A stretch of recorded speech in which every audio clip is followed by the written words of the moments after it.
Hvernig leysum við þetta? Hér er þríhyrningur, ég er bara með eitt horn í þríhyrningnum. Spurt þessi tvö, hvað veit ég meir?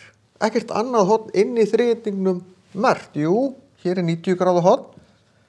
Ég má alveg skrifa 90.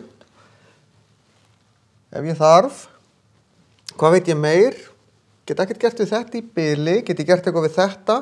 Jú, hér er beinlína, þá veit ég að þetta er 30. Hér eru topphorn eða ég get farið í beinalínu, þetta er 150.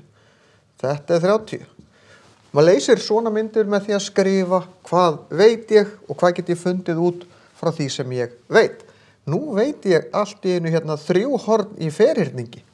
Hornasumma ferhyrnings er 360 gráður. Ég er komin í 150 plus 70, 210, þetta er 310, það er eftir 50 gráður hér. Legg þessi 3 saman og dreg það frá 360. Síðan er ég komin hérna 120, þá er eftir 60 gráður hér. Það sem þið verðið að passa, sjáu þið, þetta horn er stærra heldur en þetta, þó myndin sýni annað. Svona myndir eru oft teiknaðar, kolvitlausar, því það er verið að biðja ykkur að reikna, ekki mæla.